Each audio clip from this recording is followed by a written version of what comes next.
Welcome to the Shoulder Strikes MMA podcast. You are now listening to the Hot Take Hot Box. Welcome to the Shoulder Strikes MMA podcast. You are now listening to the Hot Take Hot Box. Ladies and gentlemen, welcome to the first annual Shoulder Strikes MMA Podcast Awards, where we will recap the year of 2023 and discuss some of the things that went down, big moments, low moments, best fighters, worst fighters, best TKO, best KO, anything you could possibly, best sub, best pants around the ankles fight, anything you can imagine. We will get into on this glorious episode of the Shoulder Strikes MMA podcast. It is good to be back here talking about MMA. It's been a couple weeks. We don't have another show until next week, so we will have a full breakdown of the Ankalaev and Walker and all that stuff. So we will get back into our regularly scheduled programming soon. But Ty, we are here to kind of just discuss the year of 2023 and what it was for the UFC. Yeah, it seemed like it was a good year for like big moments and whatnot, but all in all, it wasn't its best. I guess you can say there was. I guess what was the biggest moment? The whole Francis thing, or maybe PFL and Bellator merging. Maybe is the biggest noteworthy thing. Maybe John Jones's return, that was pretty big, but yeah, it wasn't its biggest year. It wasn't no damn 2016, that's for sure. But still, great fights at the top. Champions switching belts here and there. And then we have some, hopefully some good stuff planned for 2024 going forward. But we'll see. I mean, there's a lot of just, filler cards and filler fights and odd matchups and weird main events. So hopefully we can kind of get past some of that. But yeah, no, it's overall, I think you're right. Like the year itself wasn't the greatest. I don't know. It just kind of left you with a little bit lacking, and maybe that's a lot to do with the fact that there was a ton of these cards that happened in the Apex, and it was, some of these were, real bad ones, like you got Kai Kara France and Amir Albazi on a main event on a Saturday night, and you're like, well, Alex Caceres and Daniel Pineda, Jim Miller and Jesse Butler, you're not really getting a lot of big action or huge names on there. The pay-per-views, for the most part, lived up to the hype. I mean, we saw the retirement of Amanda Nunes, the greatest women's fighter of all time. So there was a lot of, there were some moments for sure, but it's, we like you said, we've been through years like 2016 where they were the biggest possible years. They went to Fight Island during the pandemic. There was a lot of different stuff that's happened in recent memory in the history of the UFC. So we'll have a lot to talk about, Ty. I would ask you, though, where do you want to start with this? Do you want to just start with a lower-level award or thing of that nature? Do you want to talk about the newcomer of the year? Yeah, we can start wherever you want. I guess we can start with newcomer. Yeah. Do you want to kick it off, or yeah? No, I think you should kick this one off because I struggled with this one. Okay. I'm going to go with Diego Lopez. Wow, that's a good one. I had a couple.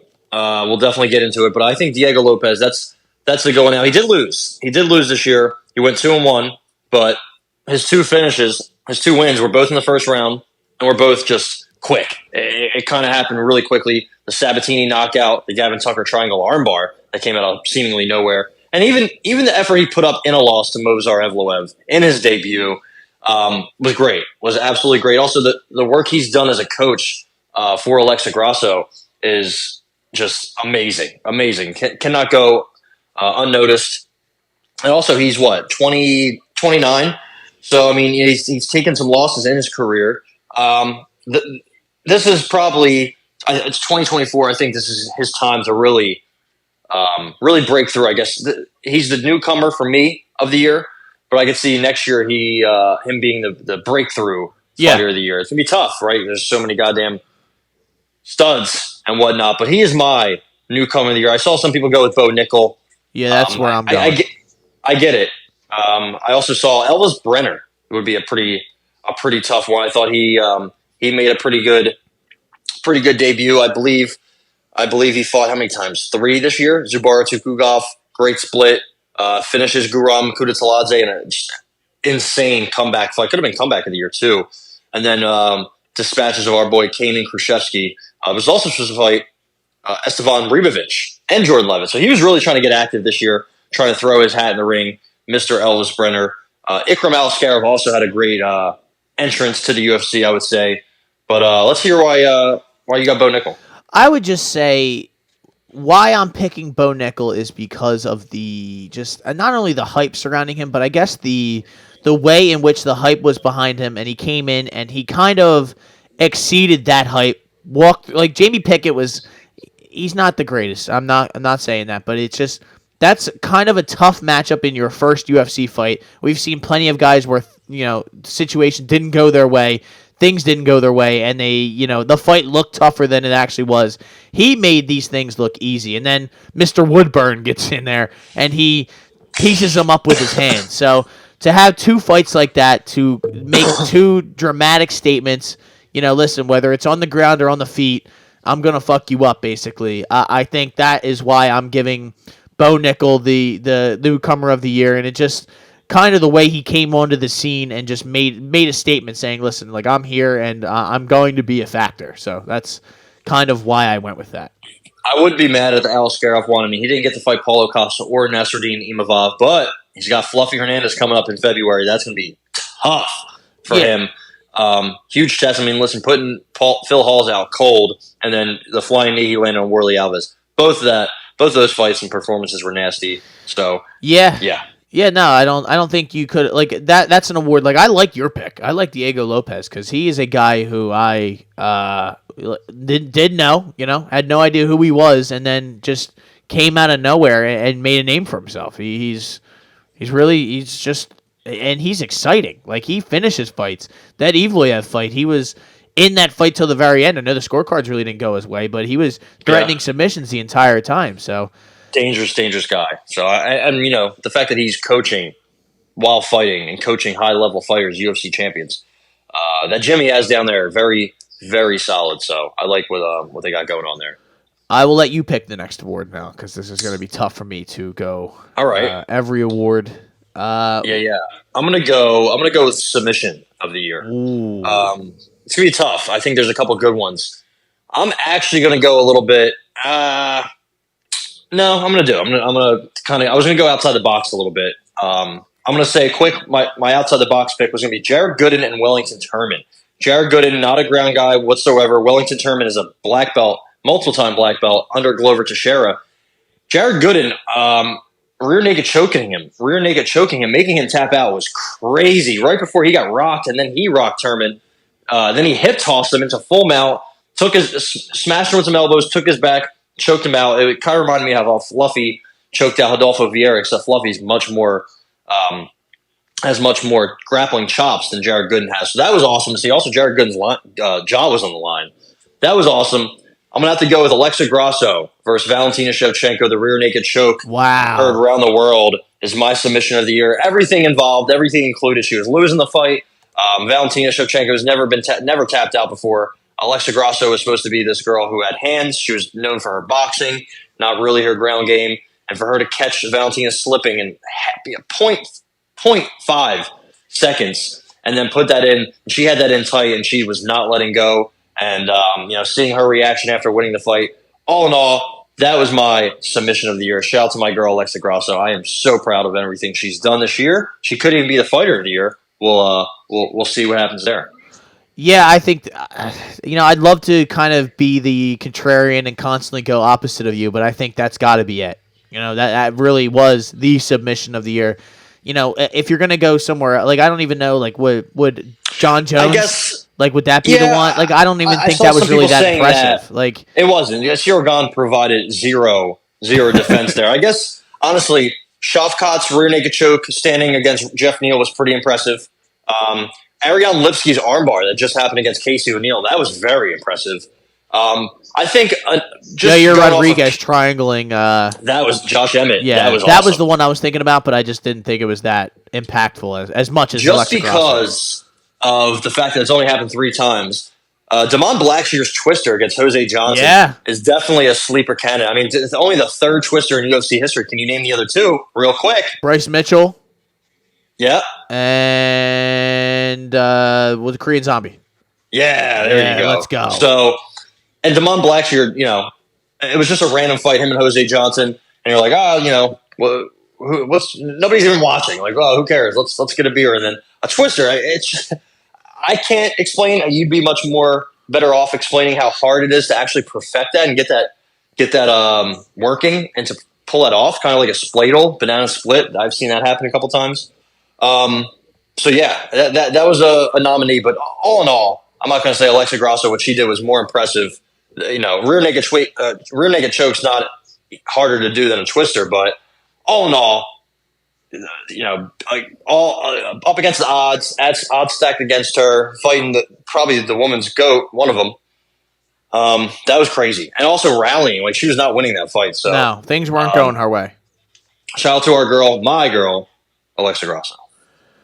All right, so in that vein, Ty, since it's kind of in the same category of finishes, let's go KO of the year. There were plenty of KOs, plenty of ones that you could put on there. Sean O'Malley knocking out Aljamain Sterling is definitely on there for me. Personally, it would be too personal of an award for me to kind of put that because it wasn't as highlight reelish as some of these other ones. But Ty, I know the number one that everyone's going with is Alex Pereira and Israel Adesanya 2. That was quite Miami. A highlight reel knockout. But Ty, I am going with Justin Gaethje's head kick of Dustin Poirier, flatline putting him out. I never expected that to happen. That caught me so off guard. The Pereira Adesanya one, to me, was always a possibility, So it was like, but I never thought Justin Gaethje was going to kick Poirier's head off like that. So we haven't seen Dustin tweet much anymore, huh? Like really, that was a ground shattering for me. Like I was shook after that. That was a huge moment. Very rarely do I watch the sport, and I've seen a lot of shit where I'm like my jaw's on the floor, and I'm just looking at the screen. I'm like, did that really just happen? He flatlined him, and that was it, man. That's my award. I can't really explain it much more. With Pereira Adesanya and Sterling O'Malley being close seconds, even Emmett and Mitchell was up there too. But I feel like that if that fight was maybe a main event or for a title, it would be a different conversation. It's just it's the way Bryce Mitchell fought, it kind of takes it away from it, I guess. I don't know. That was pretty crazy. I definitely didn't see the head kick coming, and Dustin Poirier it's crazy because he was ready for it, somewhat ready for it. He had his hands up, but just right around the guard. Didn't matter whatever he threw was cutting through him. So, and also that night was just a great card, 291. Yeah, it really was. Derek Lewis, remember he absolutely smashed Algerio De Lima's face. Bobby Green triangle Tony Ferguson. That could have been submission of the year just because the odds of that happening were fucking low. True. Kevin Holland, Darson Chiesa, Bonfim, guillotine, Trevin Giles. That whole card was crazy. Roman Kopylov, remember he knocked out Claudio Ribeiro. Uros Medic spinning back fisting Semmelsberger. So that whole card was nuts. And I do like that pick.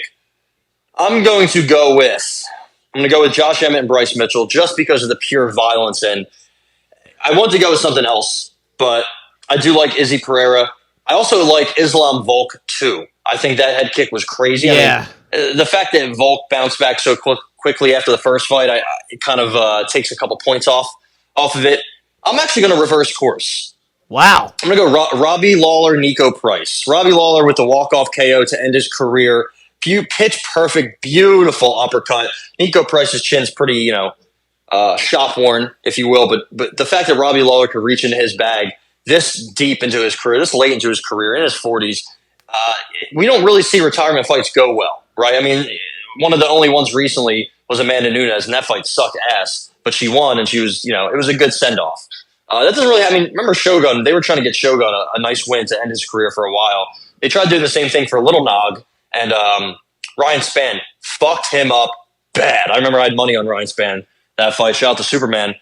But I'm going to go Robbie Lawler. Great career. Thank you so much for everything you did. He put on brawls his whole career. He probably could be a nominee for Knockout of the Year in 5 different years. The one over Melvin Manhoef way back in the day, Strikeforce. I think that's 06. Let's see if I have that correctly. If my brain is actually still working at a functional pace, which it definitely isn't. But let's see if that was '06 real quick. I will try to keep talking and see if I will keep going on. 2010, that was also in Miami, Strikeforce Miami. I was a couple years off. Nick Diaz also was on that card. Chris Cyborg. Herschel Walker got a knockout in the fight after Robbie Lawler. Bobby Lashley got a knockout in the fight before the Almighty Robbie Lawler. So Herschel Walker, Bobby Lashley, Nick Diaz, Chris Cyborg, Robbie Lawler. I mean, dude, all the names. I wish we were like older-ish for Strikeforce's prime. There would have been so many events and so much just TV. I mean, the things that happened. Dada 5,000 or is it 3,000? I'm not sure. Having a heart attack after that fight or during the fight against Kimbo Slice. Yeah. But anyway, that is my KO. Collapsing, RIP to Kimbo. And kind of RIP to Dada, I guess, but he's still alive currently. But yeah, that's my KO of the year. It was tough because I thought Emmett Bryce was just pure violence. The guy started seizing. And then I think Izzy Pereira, Pereira was doing some of his best work and he just got a little overconfident. And Izzy doing that, and then the celebration afterwards has to play a factor. I mean, the three arrows was amazing. So we just had a great. Also, honorable mention: Ismail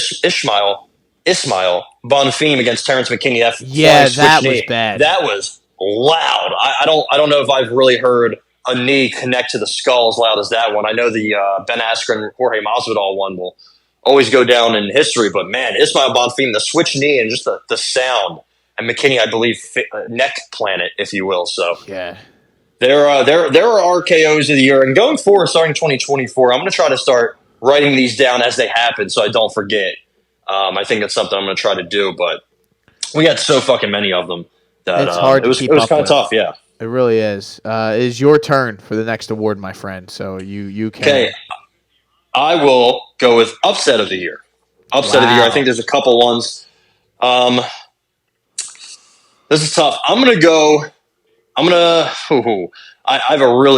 a couple ones. I'm gonna go with Dricus du Plessis over Robert Whittaker. I did not see this coming. Yeah, I did not see this coming at all. And maybe looking back on it, I should have, because Dricus is a big boy, but. You remember that fight with Derek Brunson? He was like cooked in the first round. In the second round, same thing with Darren Till. Like there was moments where we're like, bro, if Derek Brunson just steps on the gas a little bit, like he's winning this fight.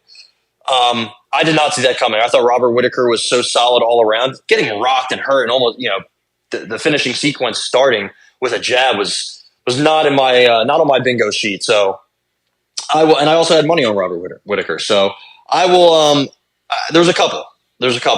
After you give yours, I'm going to give what my runner-up was. But Dricus du Plessis, shout out to him. I mean, he might have taken L to Sean Strickland, but still got the upset of the year in my book. I don't know if it was the biggest odds-wise. It probably wasn't. I think I know what it was by odds-wise, but that's my pick.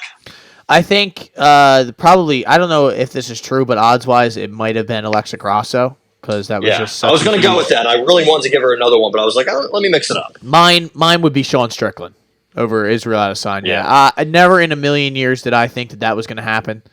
I don't, especially the way it happened, the way the fight played out. Coming off of the Pereira knockout. Yeah. Like, Izzy's on top of the world, and like you said, sorry, I'm going to let you talk, but the fact that he dropped him and then routed him easily almost every minute of that fight. Man, how could you not pick that? Ty, really? It was something about the way that it was a 49-46 across the board that it just it put it in stone. Like there's no doubt that he beat his ass that night. There wasn't like a you got lucky. It wasn't a because that might have been easier for him to like an easier pill to swallow. Like you caught me, I got knocked out. It is what it is. No, you got thoroughly beat, and he stole your soul during that fight, and that.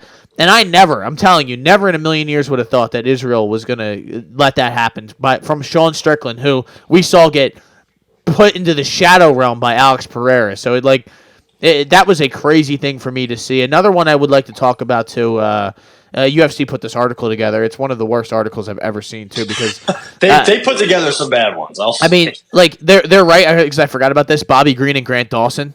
Like that was a big one. Odds-wise, that was up there, man. He was like plus 300-400. And also, him against Tony Ferguson just because of the way he did it. I don't think anybody would have predicted him to win by sub in the third round. I know that's obviously specific, but they had like Leon Edwards and fucking Kamaru Usman 3 in here. Yeah, come on. No. I mean, it's Grasso, Val, Strickland, Izzy, Bobby Green, Dawson, Dricus Duplessis, Robert Whitaker. I think that's my top 4, and I think it's pretty standard. I guess there's some more. There's some other ones. We almost got one with I can't even think of his name. I cannot even think of his name. Who's the fellow that Jack Della fought? Oh man, no, I don't know. That was a crazy. Basile Hafez. Yeah, he had a crazy name. I remember that. Yeah, so he could have been up. That would have won it. And just because of the fact that he was actually doing well, I will give him honorable consideration mention. Not even honorable mention, but yeah. So Ty, I think I'm going to go now with Coach of the Year.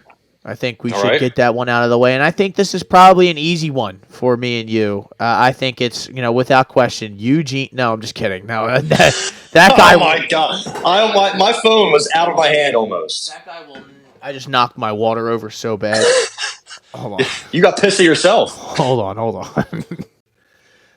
right, ladies and gentlemen, we're back after a little short break. I had to grab a towel. There was so much water on the floor. I got one of them big-ass Yetis, filled that thing to the brim. Drank a couple sips and knocked that thing all over the floor. So we are back, though. I believe we were talking about the MMA Coach of the Year, and I think this is an easy one for us. You hit me with a pump fake, and then it pump faked yourself. Yeah, I pump faked the shit out of myself. Well, that's what happens when you mention Eugene Behrman on this show. It just bad things happen. But I am going to go Eric Nixick. Josh Fabia. Wow, man. I wonder how he's doing. But Eric Nixick, I think that man... it goes without saying how well of a job he did. You're talking about he trained a boxer to almost beat the Tyson Fury. He wasn't the only one, but he was one of the coaches. That helped that man, perform the way he did. One of the head coaches over there at Extreme Couture. He just, I think that it goes without saying how well of a job he did. He helped Sean Strickland win the title. He has helped a lot of different guys. Look what he's done to Chris Curtis. I mean, this guy came to the UFC and people are like, oh, man, just kind of like a slugger who can't really be in a slugfest. And he's turned out a really good career. Julian Erosa, a guy Augusta Win can definitely push him down, but you'll see some fights where he puts people out. He puts it on them. Just, not the top of the line guy, but, I think also Misha Tate is kind of, in the second part or another part of her career, thanks to their help. Manel Kopp, they transformed him. That was a guy whose stock was so high, and then he came to the UFC, and it was so low after a couple losses. He had to get adjusted. Not wearing those shoes. Sorry to cut you off, but every time I hear Manel Kopp, I just think of him calling Kai Kara France a homophobic slur, and just losing his mind, saying that people's DNA aren't up to his standard. It's unbelievable. Amir Albazi, look what that guy's doing. Who else?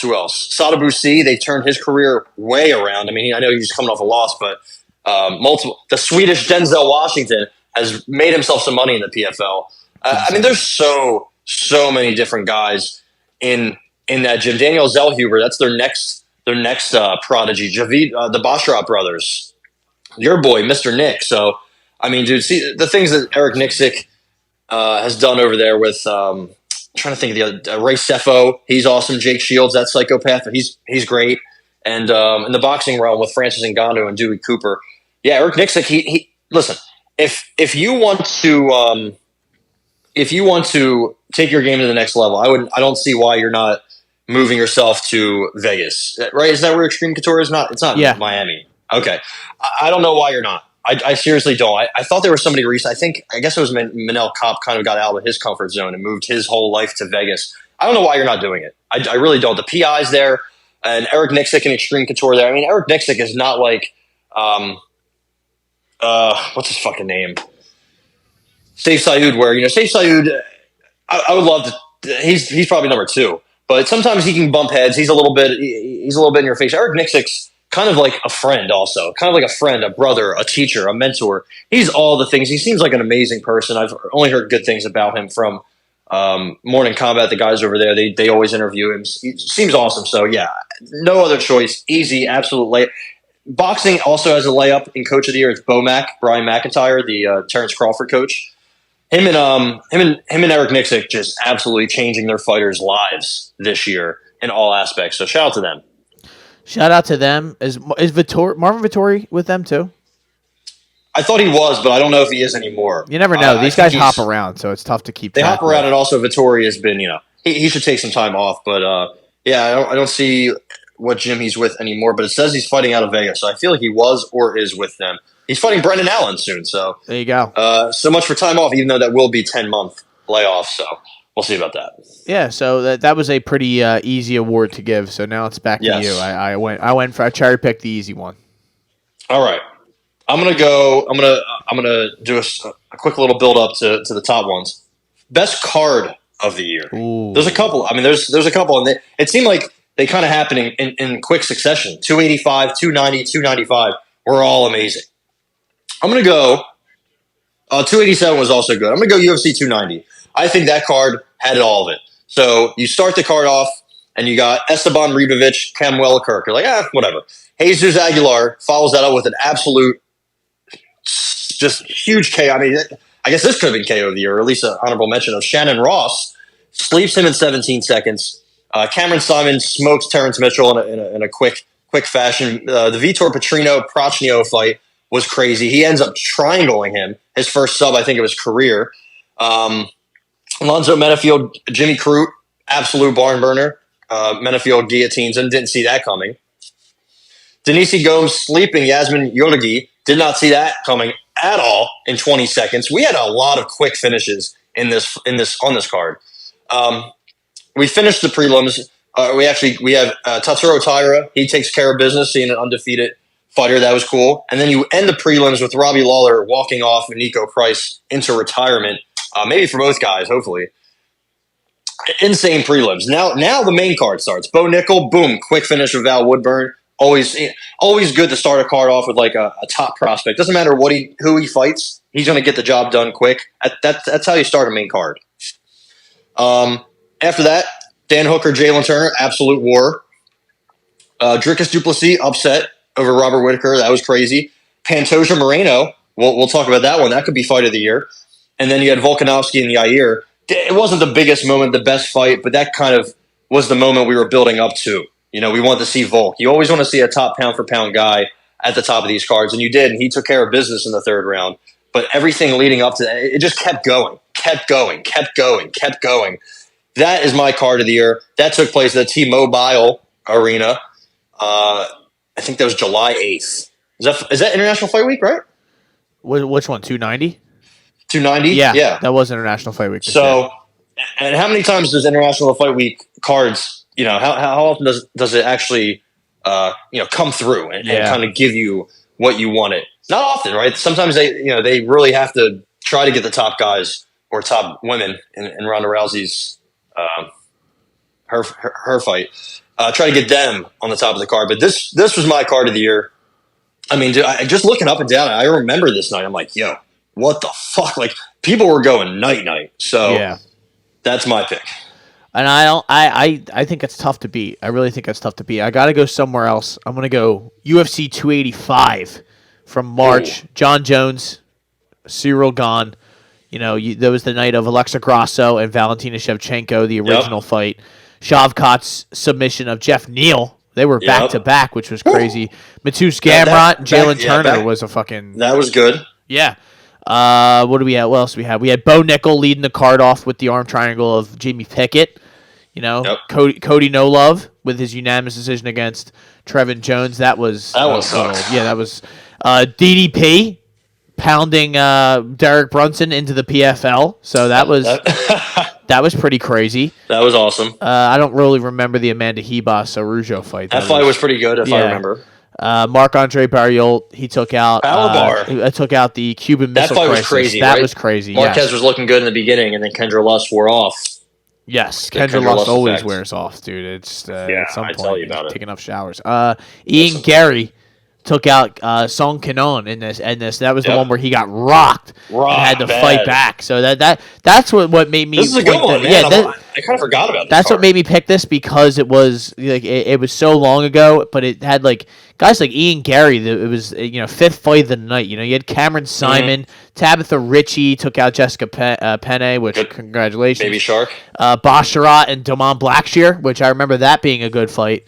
And then, I remember we had Ribovics against Rajabov, and he got... That fight was also good. Yeah, exactly. That guy just wrestle-fucked him, I believe, was the Tajik Tank. And we were supposed to get Jalen Turner and Dan Hooker on that card. Yes. That would have been even crazier. That probably would have been the fight of the year. That probably would have been what took it from 290. But, yeah, two awesome cards. I mean, I guess we could have even talked about 295 with Yuri and Pereira, the one that just happened. Aspinall, Sergey Pavlovich, Duran Andrade, Benoit Saint-Denis, Diego Lopez. That main card was all finishes and almost all in the first round.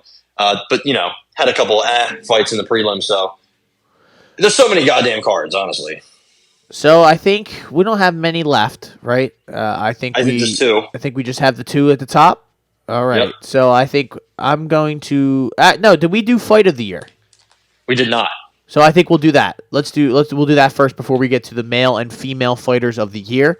I like it. We will do fight of the year, Ty. And I just had it up. I have to go and find. I will say though, like I saw some other rankings. I looked at the Tapology rankings earlier. Now this specific category is much more subjective than anything else. I think people want to go with the all-out brawl war, the Rory McDonald and Robbie Lawler. But what about the was it Carlos Condit and Rory, or was it Carlos Condit and Robbie Lawler? One of those, I forget which one he fought, was probably better than the Rory Robbie fight. But people went with the all action, all war kind of no technique, just throw caution in the wind, try to kill each other basically. Now I'm fine with that. I think you have to because some of these, my winner is definitely. Parts of that fight were just, slug it out, brawl it out. But I think there's a lot to it, where it is on the card, the importance of the fight, and also technique, too, a little bit, So I would love to see what you think and what you have. So I want you to get it going. No, I you laid it out perfectly, because I don't think anyone really is right or wrong here. I think it's all your opinion, and I think what fight you remember correctly.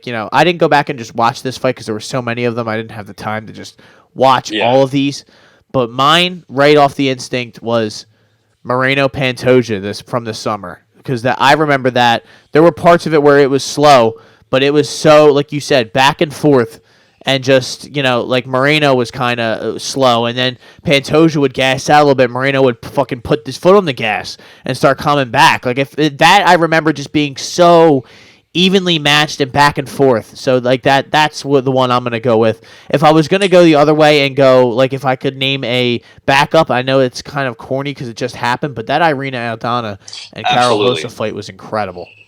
Yeah, I hate to do it, but I'm copying you. Yeah. For both. That's my number one and my number two. Yeah. Moreno Pantoja 3, I guess, if you want to count the fight on the Ultimate Fighter. Yeah, I mean, Pantoja looked like he was gassed. He comes back firing. Moreno's firing. Good scrambles, good everything, good low kicks. I mean, man, that fight had all of it. It had it all. And also after the fight, I think this plays a huge part. Alexander Pantoja looking into the crowd and asking his father, "Are you proud of me now?" Yeah. Winning the belt after all he's been through. He's had a crazy career, and Brendan Moreno's coming off of his trilogy or quadology, I believe, with Figgy.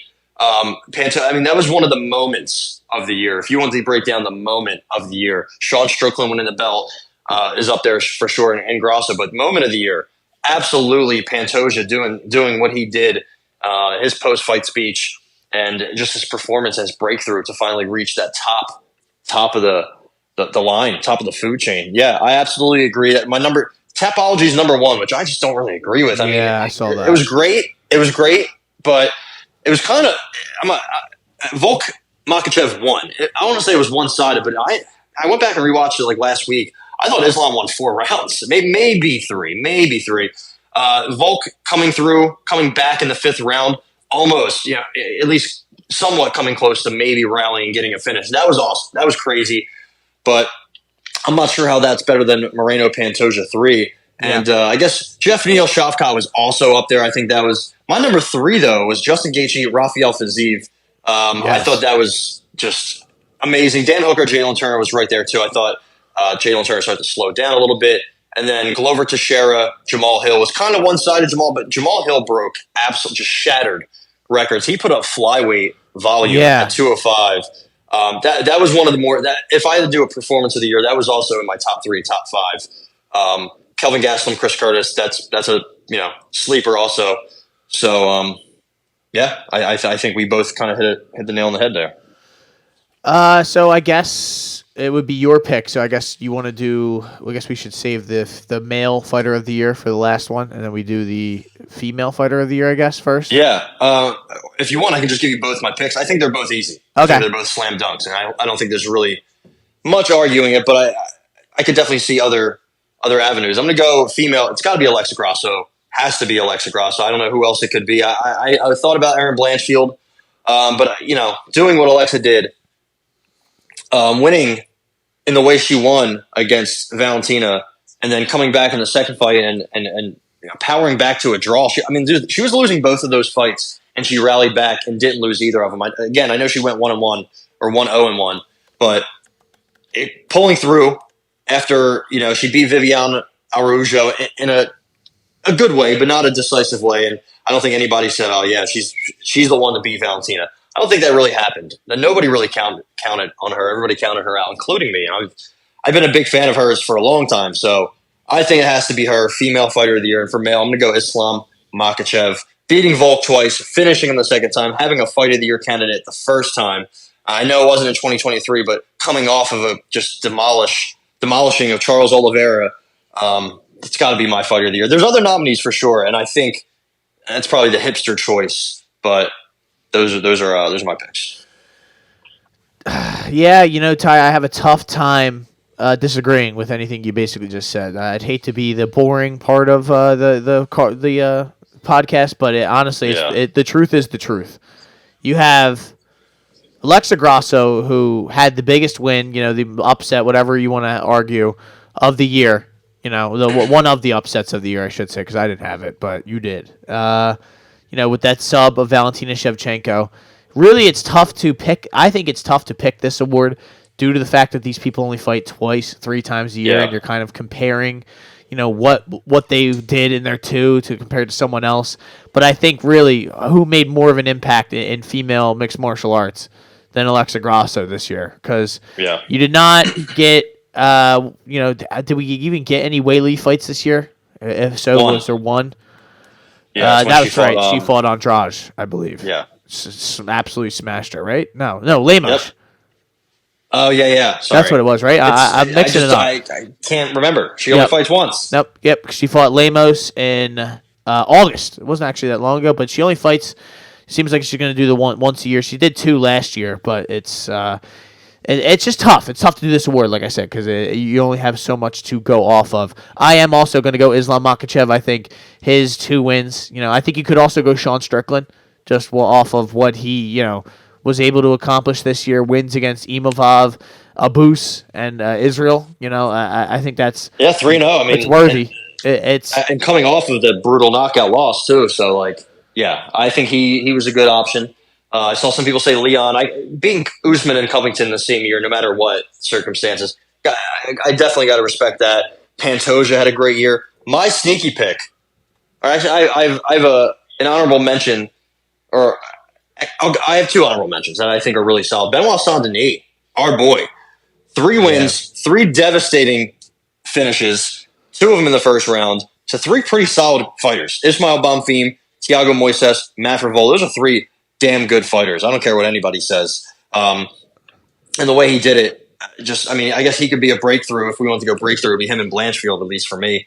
But I think you could have given him fighter of the year to do that. 3, crazy. My other honorable mention, though, my number 2, Patchy Mix. I know he's not in the UFC. He fought twice this year, knocking out Rafion Stotts and choking out Sergio Pettis to really just put himself on the map as, I think, the best fighter in Bellator.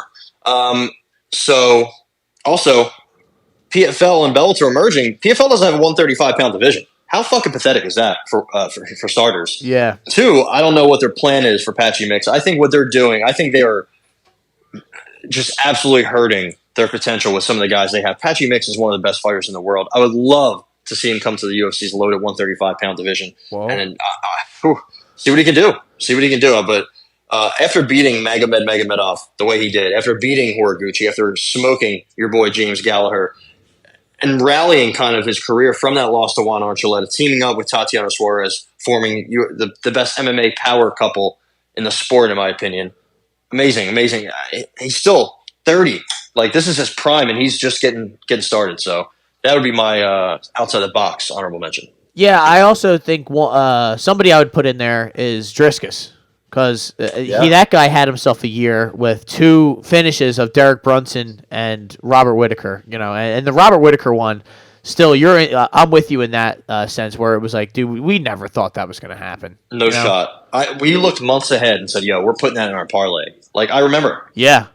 Yeah. So, but it was like, yeah, exactly. Like, it's like, there's no way he beats him. And then he's going out and doing like what we thought Robert Whitaker was going to do to him, just smashes him. I mean, Justin Gaethje also had a good year as well. He had that early fight with Fiziev, I believe, and then it was the knockout of Poirier. So crazy. Another one I'd like to mention too, Poatan. He had. I mean, if he didn't get knocked out in the beginning of the year, like if you want to talk about bounce back, then he is absolutely fighter of the year because, I mean, who knows if he goes? I mean, but he goes up to, he gets knocked out, loses his title in April, and by November he's the champion in the weight class above him. It's pretty remarkable. I mean, he went out and made that Jan Blachowicz fight was tough, but he just survived the storm. Goes out against Prochazka and makes him look like a regular human being. Listen, I did want to talk about like moment of the year. Like what was your favorite moment of the year? And if it's not the knockout for me, if it's not the knockout of Aljamain Sterling by O'Malley, then it's the Prochazka and Poatan stare-off. Yeah, I mean, that absolutely has to be one of the most. I mean, that was just, and the fact that we got one of those angles, like a camera angle you'd see after the fight that you'd see on Twitter, you're like, damn, that's crazy. We saw that right as it was happening. Like, right, you're behind Yuri, and all you see is Poatan staring. And the way he just stares menacingly. And then obviously Yuri has his own just awesome fucking coldness to him. Dude. Just very different. A legit samurai, if you will. Insane. A samurai and an Aztec warrior in the fucking same UFC cage with a bunch of drunk idiots wooing around them. Like, what? Yeah. What a moment. Really. And it's like the memes that came out from that, were incredible. It's just like it felt like when it was happening, when you're watching it, I was at my boy's house and they showed the cows, like, oh my, like this was the one, like when you have those people over and they're like, yeah, like, oh, who's fighting tonight? Like they don't really know, they're just hanging out, and you're like, dude, listen, I would put my life on the line to tell you that this is worth watching. Like Yuri Prochazka and Alex Poatan.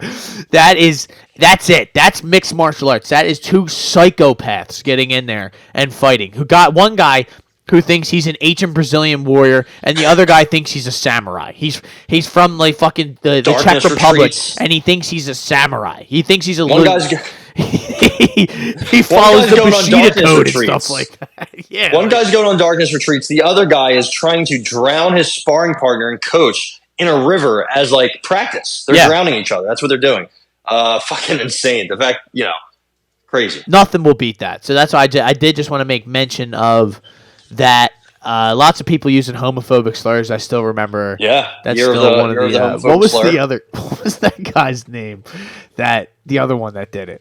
It was Chuck Buffalo. It's not. Well, I mean, it is funny. Charles Radke. Because these people are so unserious, dude. Charles Radke. So listen, we're watching a Charles Radke Mike Mathetha fight, right? This is a fight of the guys who are only known by their nicknames. Mike Mathetha then gets his nickname taken away from him, and he goes back to Mike Mathetha. So no longer is he Blood Diamond. We call him Mike Diamond. The guy from Backstreet Boys, I believe. We call him Mike Diamond. And so it's, like 4 people are watching this fight, I think. Was Was it Backstreet Boys? Beastie Boys. Sorry, I was close. Close enough, right? Nobody's watching this fight, and then it's a terrible fight, boring fight, and then he just comes out and calls the crowd a bunch of you-know-whats, and then calls them pussies and says, come do something about it. So he's trying to fight the whole crowd, and we're like, bro, we just want to watch Israel Adesanya and Sean Strickland. We're in Sydney, so like that's probably the wrong crowd to just egg on. I don't know if I'm doing that. Yeah, come down here and do something about it. That was crazy.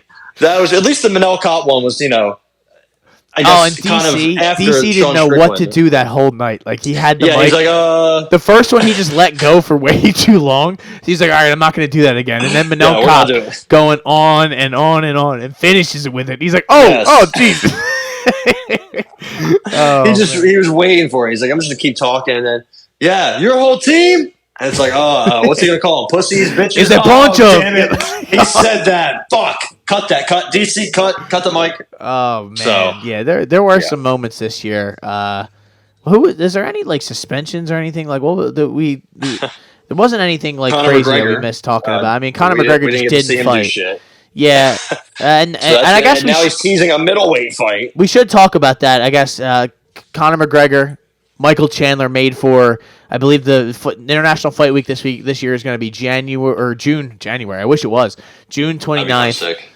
I guess they're going to do it in Vegas. It's going to be against Michael Chandler. It won't be 185. It'll probably be 170 if I had to guess. That's crazy. I don't believe it though until the UFC says it. So somebody has to announce it. Yeah. Yeah, like I don't believe anything he says. Chandler's definitely training. Conor McGregor's definitely drinking. Did you see the video he put up? I think I think I put it on my story. It was like him drinking while Chandler's doing all these fucking elaborate exercises. I'm like, this is not a good sign, man. Yeah, I think Chandler could probably get sparked no matter what the circumstances are. Yeah. But man, I do not like this approach by Conor whatsoever. I mean, you're already kind of a joke. You're already kind of forgotten. You're now 35. That's the age, right? That's the age we always talk about. Look what happened to Volk. Like, I don't know, man. Look what happens to John Jones possibly if he hangs around and fights Tom Aspinall, which he probably won't do. And I don't blame him. Honestly, he's fought Hall of Famers his whole career. Let's take it easy now. Let's coast to an undefeated finish to our amazing career. But I don't know, man. I just don't like that approach by Conor. Like, he's getting old. He's having more kids. He's fighting much less. He's training much less. He's getting injured all the time. Like, what happens if he's fighting Chandler and he gets injured and gets knocked out? And it's like, all right, well, now my next fight is going to be me and Nate 3. It's like, or 4. Would it be 3, right? Him and Nate 3, yeah. Like, which is going to happen at some point. They're going to wind up doing this. I think it is too. Yeah, maybe in boxing that'd be kind of cool. But I don't know, man. I gotta be honest. I can't imagine it's actually at 185. I know Chandler walks around at 190, but that's probably not happening. I don't know. The video itself was weird. Nobody really confirmed it. It's just kind of like out there. Now we're gonna have to ask Dana. I'm guessing when the next card, the Ankalaev Johnny Walker card, I guess he's going to be there. Maybe he's going to be there. Who knows? He's never really at fight nights. But either way, the latest we'll know is that I think it's the Strickland DDP card. He'll definitely be there that night. So yeah, we'll definitely get information about it. Either way, I'm taking Michael Chandler. Yeah, you've been pretty steadfast in that. I actually might just hedge myself and just go with the under, no matter what it is. I think this one ends early. But can we get it? Can that happen? Hopefully soon, please. Like, can this be a real thing? I know July's not close, but having a date for Conor would be awesome, and also having a date for John whenever he gets back from his injury, that would be awesome too. Kind of just got to get the top guys back, you know. It's too much time between now and then for something bad to happen, or for it to get who knows or anything. Chandler's probably due to tear his biceps or some shit, you know. So yep. It's just been a while. The shit talk will be, good. They'll do a press conference. I'm just more at the point with McGregor now where I just like, I have to. I just want to see a fight, man. All the talking is kind of weak when you're not really, not even like winning is one thing. It's not like I don't necessarily hold that. Like that's not the number one problem. It's just more of the antics and the how long. Like saying you want to fight. I want to fight this guy, this guy, this guy, this guy, and then it's like. Then we don't see you for this long. And even when he was healthy, I had a problem with it because he was, that's the problem. When you're healthy and you're not fighting and then you come back and then you get hurt, now we don't see you. So it's, I don't know. Like I just got it's more of a I had to see it happen. Right now, Ty, he's a minus 120 favorite. And for the record, for anyone who's listening to this for the first time, I am the biggest Conor McGregor fan. Love that man. All right, he's the reason that I even love mixed martial arts the way that I do. But at a certain point, enough's enough. It's going to be almost 2-3 years since he's been in the cage. Not good. 2 full years, I think. Right? I think is the what's going on here, but. I think it was 2021 when he last fought. That's crazy. Yeah, was it against when he fucked his ankle up against Dustin, right? Yeah. It was International Fight Week of 2021. 2021, yeah. So it'll be 3 years. It'll basically be 3 years. Yeah, that's what it is. So first off, I can't believe it's been 3 years, but time is just getting away from us. Yeah, exactly. And I understand why it's been a while because the man's leg did explode. So that part of it I get. But I thought last year was the summer he was going to come back. Or at least in the fall or in the winter, because they go out and they do the Ultimate Fighter. They create all this hype around it and everything, and then it just kind of dies down when you wait a whole another year to have the fight. And Chandler's not going to fight for that whole time. That's crazy. But he's waiting for his moment, I guess. Conor was doing a lot of fucking last year, but he was not doing a lot of fighting. So I guess maybe this is the year of the fighting. Maybe. And I'd like to see him get through a training camp and actually be in good shape come the fight time. It's not like physical shape. I'm meaning like health wise. If Conor fights again twice this year, who is the second fight going to come against? I know who my answer is. If he wins, if he wins for sure. Okay, if he wins, then he's going to fight Islam. Okay, I think if he fights, he's going to fight. If he wins, he's going to fight Leon. Okay, see that was my other one. I don't think you're crazy for that. If Leon's still the champ by then, absolutely. If they can, or whoever it is at 170, they're like, you know what, Conor won. Conor's back. Let's make him a three division champ, and I think they're going to absolutely try to do what KSW tried to do, what other organization. I think my boy Anatoly Malikin, the dude in where the fuck's he at? Is he in one? I think. He's a monster. He's a problem. He's one of my favorite fighters outside of the UFC. Yeah, he's at one. I think he's dropping down to fight Renier Ritter at 185, or I guess their middleweight, which is 205, which very confusing. But I think he's going for his third division championship. That's what people are seemingly trying to do now, going forward. Like they're going to try to fight up or down or wherever, so they can get that second, third belt and add their names to the history books. So I think Conor wins, and they said, you know what, 170, yeah, sure. Let's Shavkat. Nah, we don't want to see that. No, Shavkat Rakhmonov against Conor McGregor. Who do you got? Yeah, that's an easy bet, but I sure hope that doesn't happen. I really would wish that, if they could get him down to 55 to do that Islam fight, that's it. Like that's the end. That's the way. Especially if he were to come back and win that title, then I think he never defends it. He retires, and that's it. Like, you would just be done. But I don't think he would actually do that. I don't think, he can help himself. I don't think he's ever he's not gonna stop until it's like, I don't even know. I really don't even know what's gonna stop. Like, when is he just gonna trickle away? Michael Chandler's right kick. Yeah, that definitely could happen. He's never gonna go away. That's the thing. He's always going to be chirping these people. And no, I'm telling you, he's not. It hasn't stopped him. None of this stuff. He got knocked out by Poirier. He was talking about the guy's wife in the second fight. So it's coming back. If Bob from the pub comes back, he's gonna catch a left hand across his chin. Fuck you, mate. I am excited for that, though. Of course, anytime McGregor's getting in there, when the time the fight comes around, it's a huge night. It is a huge night no matter what. Red Panty night. Dude, it's going to be great. Like, all the people that you don't watch MMA are going to be ready to go. The build-up for that's going to be... Oh, my God, yeah.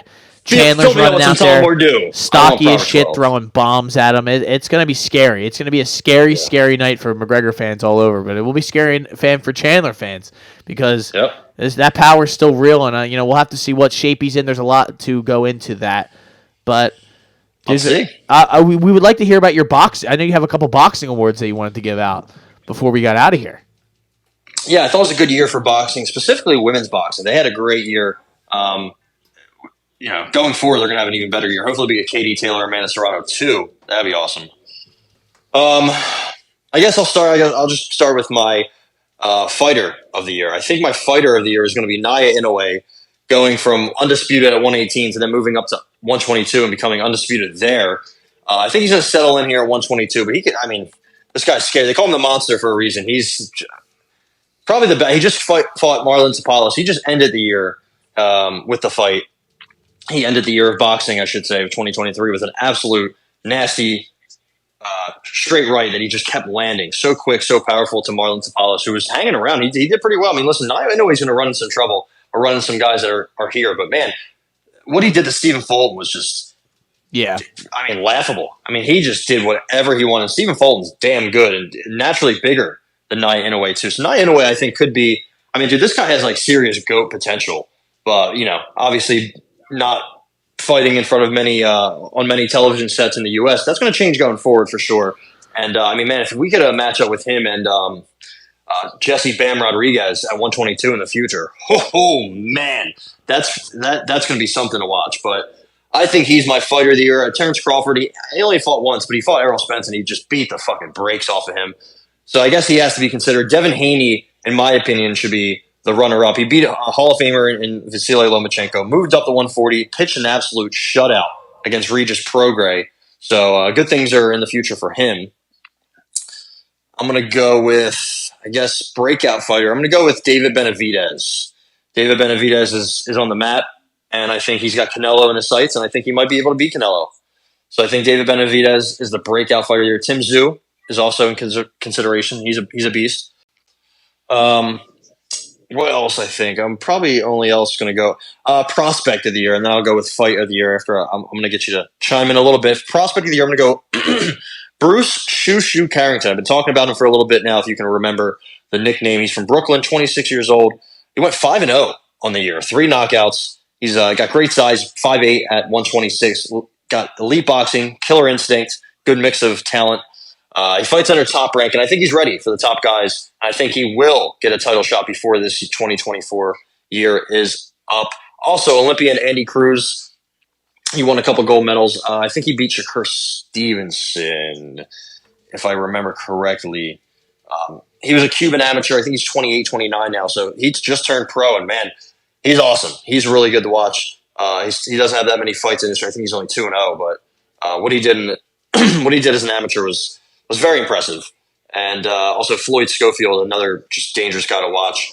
Those are my prospects of the year. Do you have anybody for fighter or breakout, or what caught your eye? I would say fighter of the year. I think the number one thing that caught my eye overall was just the beatdown that Terrence Crawford gave to Errol Spence. Like that was the big fight, because obviously I'm not a hardcore, so like the ones as a casual that kind of caught my eye, that was like the thing where we watched that whole fight, and I was like, I had Errol Spence. I was like, God damn, he is beating the shit out of him. And it wasn't like back and forth. Like, no, dude, he was beating the shit out of him, and it wasn't a close fight whatsoever. So I think you got to give it to him. Nia Inoue as well, though, was he was that Stephen Fulton fight. I remember there was a lot of talk around that, and that was like, he was, arguably the best. I think I'm seeing articles that ESPN had him at number 1.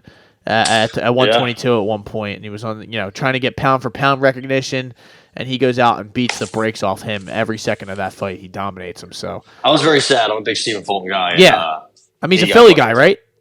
Yeah. So that's that's why I was like involved in that one, because I was rooting for him, and I was like, wow, this is not even close. But I guess I would say Amanda Serrano, Katie Taylor. Those, like you said, those are always going to be the 2 women's fighters that always catch my eye or get me interested, so you'd want to see that in the near future. But another one that I also, this is strictly from the casual standpoint, but was Gervonta Davis this year?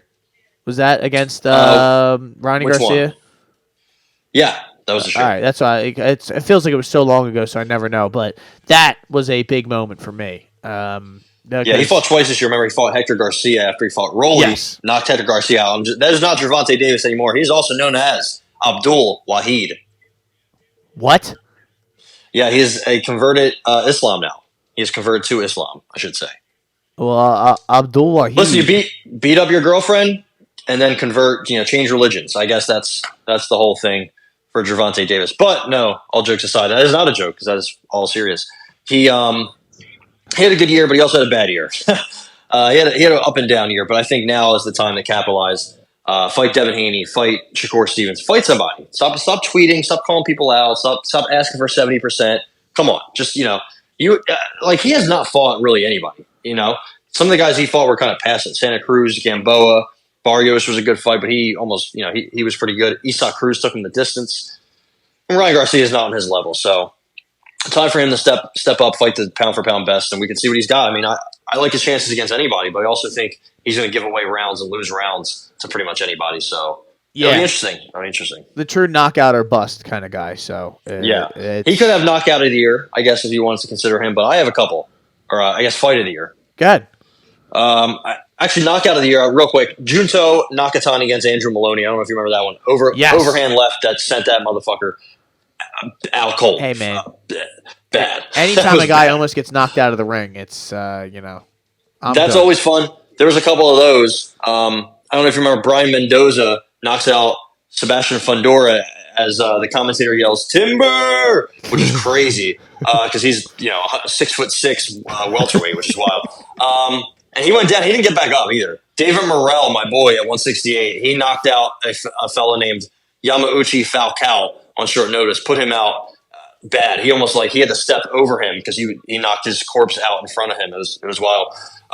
Mark Magsayo, Isaac Avilar. Look that one up. Mark Magsayo put him. He had him sleeping under the ropes. He was tucked in under the ropes. Oh, he wasn't out of the ring, but he was he's on still in the ring. Corner, and he was sleeping. He looked like he was comfy, very comfy.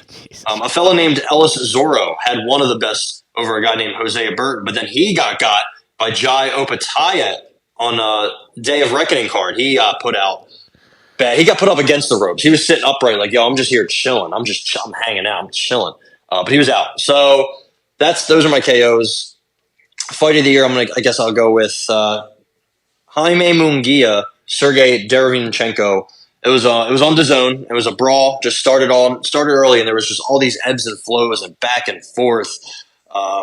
Munguia was hurt in the 5th, and he landed a big shot. Then he had to drop him in the 12th round to win that fight. So that was crazy. Also on DAZN. DAZN had a pretty good year. I know I make jokes about him because sometimes their audio just doesn't work for whatever reason. But Luis Neri fought a guy named Azat Hovhannisyan, and that fight was look that up whenever you can. That fight wasted no time turning into a dogfight. Round 4, Luis Neri rocks him with a just awesome uppercut after he got hurt, and then he rocks him in the 5th, and then he gets rocked back in the 5th. 9th, 10th round starts, and then Neri's getting rocked to the body, and then he turns up round 10, and then the 11th round starts, and the ref stepped in. Very good, very great job by the ref because that guy was going to take some damage for sure. And that was an amazing fight. Joe Cordina fought Shavkat Rakhimov, not to be confused with Shavkat Rachmanov. They fought on DAZN, also on DAZN. That fight was crazy. Mauricio Lara, Lee Wood, that was also on DAZN. So DAZN had some of the best fights of the year. If you have any time, watch some of those fights. They were fucking awesome.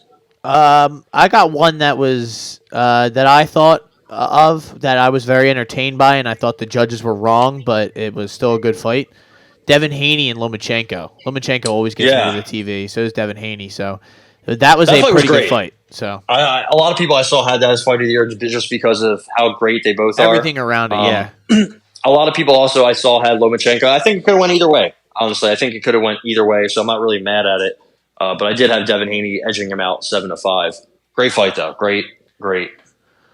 Ty, so I guess only one thing I would like to ask you before we get out of here. We'll have a couple weeks off of the Shoulder Strikes MMA podcast, or just at least a week until next week, where we talk about the UFC. Try to settle in for this new year. Yeah, we'll try to get back in. We need a refresh, recharge. 2024 is a new year. I lost probably an easy 50 units last year. I didn't do the full. I didn't do the full tracking, but it's just not good. I'm never going to give up, though, ladies and gentlemen. I'll never. No, we're going to start. We're going to do good this year. I think we're going to track. We're going to track efficiently. Yeah, we're gonna do good. It's gonna be a good year. I conveniently stopped tracking once I was getting smoked every week. I'm not gonna lie to you, people. It was tough to keep writing -7 down in the book, and you're like a reminder of how much you lost this past weekend. But I did want to ask you, Ty, what would right now realistic?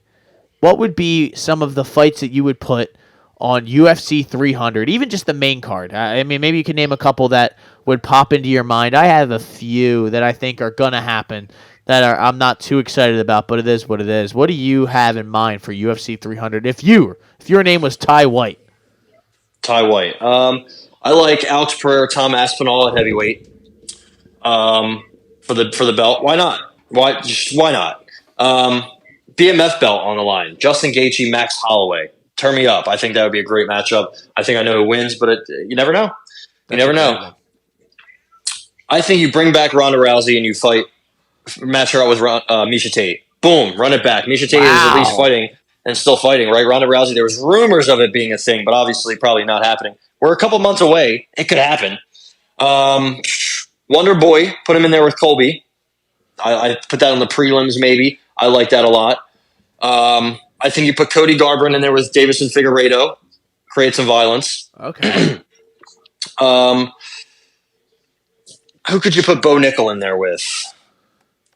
He's fighting. I think he already has. He's on it, right? Yeah. Yeah, he's fighting. Think of who it is though. It's somebody. Not great. No, I mean Cody Brundage. Yeah, the guy who has to quit to win. Yes. I think you put him in there with somebody bigger. Maybe I don't know how or what, but I think that's that's what I would do. I'm trying to think some of them that are already made that you haven't mentioned yet. Yuri Prochazka, Rakic.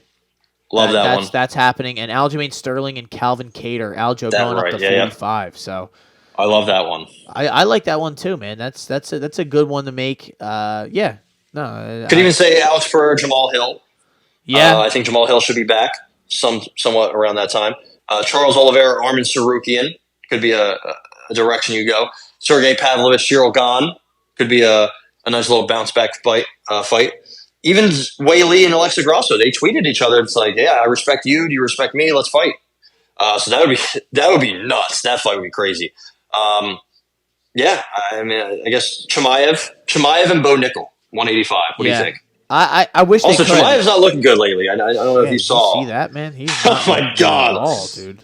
Yeah, somebody said he had some bad vagine. So maybe that could have been. Hey, brother, that sometimes that can. That can happen, man. It is what it is.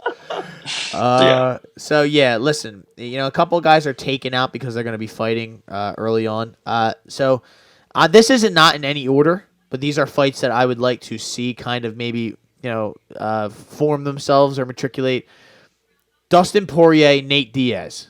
I've been asking for that for a while. At 170, I would think that would be an incredible fight. I think it would be fun. I think Poirier would punch the shit out of Nate Diaz, and he would just keep standing, or maybe he would drop because he's an older man now. You never know. But I think that would be put it at 5 rounds, perfect. Just banger ultimate. If you want to bring the casuals in as well, like they like to say, then that is a fight that's going to get people talking, and that will. It just seems like it's worth it. It's worth it to me. I think for the title fights, you have to think of realistic options. You're not going to have O'Malley. You're not going to have Volkanovski or whoever wins that title. You're not going to have Islam, right? Because I think he wants to fight in March. And he's going to have Ramadan. So realistically, you're probably going to have Leon Edwards. Is you think he's going to be the main event? Unfortunately, is he fighting Bilal? Because I thought is Ramadan not a thing with Bilal also? I think Bilal just fights during it. I'm almost. I mean, maybe it's not, but wild. I don't know. I don't know if he would be in the opportunity to Shavkat. Wait, yeah. If he says no, then they might go Shavkat, and I don't know if Leon would like to do that, but I don't think he's going to have much choice. But I don't know how much that gets people going though, right? I don't know how. Yeah, probably not. But if you could put that on the card somewhere, right? Yeah. So heavyweight, you would have to do what? Aspinall versus. Who did you say?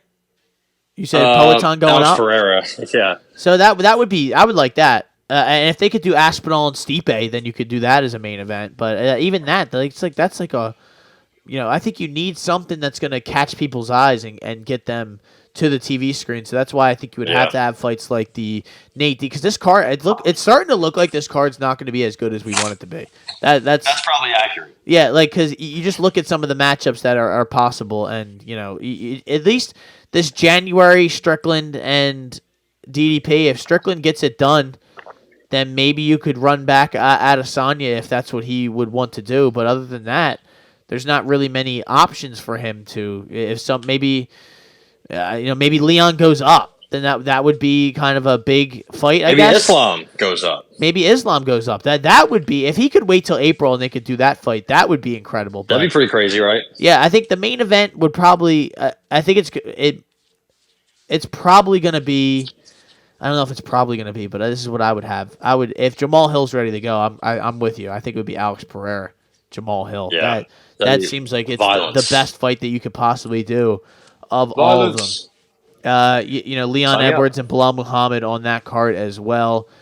Nate Diaz, Dustin Poirier. I don't know. Ali Holm, you should take it maybe instead. Yeah, I mean, I would love Justin Gaethje, but the thing is, Justin Gaethje might be fighting before then. He might have a fight. In a perfect world, they would have Islam on this card, and it would be, I don't know against who though. They would probably be against Justin Gaethje, but if he's not ready to go, then Arman Sarukian's next up. I don't know, but I guess I would also have Pantoja defend the title on this card. I'm not sure if maybe Amir Albazi and Brandon Moreno want to make that turnaround. Then I would do that. Kai Kara France. I don't know if he's really worthy of that, but maybe just call our boy up. Call Manel Kopp up. Let's get it in. Let's take care of business. You and your team are a bunch. No, I'm just kidding. I'm not going to say it, but you could even have a ladies fight in there. We kind of neglected the ladies in this conversation, but I mean the 35 title is going to happen soon. So I'd rather not see them fight. To be honest, the Alexa when's Alexa Grasso fight? I don't know, because she fuck her hand up? Yeah, I don't know. I feel like she was gonna fight soon. I don't know, but maybe I'm probably tripping. To be honest, tripping off those mushrooms. Tripping. So I wonder what they could do. Maybe they would make a 25 interim. Have her Valentina and somebody else fight. I don't know. I think Weili's gonna have to fight soon. Weili and I don't know why I said Rose. Weili and Tatiana? Yan Xiaonan. Oh yeah, you know what? That would be sick. They got to put that in China. That's the thing. I think if you're gonna do a Chinese card, then that's the one that you would have to have the main event with. So maybe Chuck Buffalo. Maybe Chuck Buffalo. He would probably be really accepted over there. But yeah, the more I think about it, the more I went through it when I was talking to you. I was like, yo, we should make our own 300 card. Like some of these cards, like it's just they're running out of like time for reasonable. Like I hear Paul Felder and Jim Miller. That's what people want to see happen. Sure, whatever, exactly. Like I'm not running to my TV to watch that. It would be awesome. It'd be cool to see, but that's kind of it. Maybe dust off Nick Diaz's corpse. Oh my! I was just gonna say people are talking about where's Nick Diaz. I'm like, I don't know, but keep him wherever he is, dude. Don't do that to that poor man. It's tough. Maybe Habib comes back. Habib comes back versus Leon Edwards Daniel for the 170 title. Yeah. DC fighting at super heavyweight against John Jones. Yeah, I wish if John was healthy, that's probably what they would want to do. John DC. If he didn't retire against Stipe, they would probably be begging him to come out of retirement and fight Tom Aspinall for the title, and that would be like that's all you would need. Like that would be so much hype and excitement around it. It would be unbelievable. So let's do it. That is the Shoulder Strikes MMA Awards show plus a UFC 300 discussion, but it was a pleasure to be with all of you this past year. We look forward to winning some money next year and kind of turning this thing around because I think my mic has been down this whole time. Sorry if you could barely hear me. But, we look forward to a better year next year. It's going to be a big year for us. Yeah. Making moves, baby. We're going to do a live. We're going to do a little live. Couple live shows. Pod. Yeah. For sure. That's got to be a thing. I'm going to come up eventually, or you can come down here. Listen, you're welcome. Hey, I might have to. I'll bring the whole kit and caboodle down there. We'll get it going, dude. Sam, you'll bring Sam with you. Sam wouldn't be able to handle the plane. No, that'd be too much. She can't even get in the car, let alone a plane. She'd be shitting her pants. That's fair. So, ladies and gentlemen, we appreciate you. We'll be back next week with a full episode on the card. I guess we could talk about that for a little tiny bit. UFC. What do we have? UFC, just a fight night. Ankalaev. Is that the main event? Walker. Yeah. Grudge match, baby. Who else did I see is on that? I thought the co-main was it Benitez and Jim Miller? Is that a thing or no? Nicolau Manel Kopp. Wow. Yeah. Okay. That's a Ricky good fight. Simone and Mario Bautista. Turn me up. Phil Halls, Bruno Fajeda. Oh, geez. Okay. Yeah. Oh, the Andre boy- Arlovsky, Jim Aldo Miller, and Cortez. Gabriel Benitez. That's tough. That's tough, man. Yeah, that is pretty. Arlovsky Van and Felipe WCA. Holy shit. Okay, well, all right, we're starting the I'm year saying, off man. with Ostrad and Lapalus. this is a hardo card. This is like for people who are just absolute just nuts. And our girl Norma was supposed to be on it. The year of Norma Dumont, 2024, baby. And her cheeks. And on that note, we will end the UFC, the Shoulder Strikes MMA podcast, UFC and MMA Awards. My name is Matt McSweeney. I'm Ty Capone. And as always, thank you for joining us, ladies and gentlemen. And let's win some money next year. Let's get it.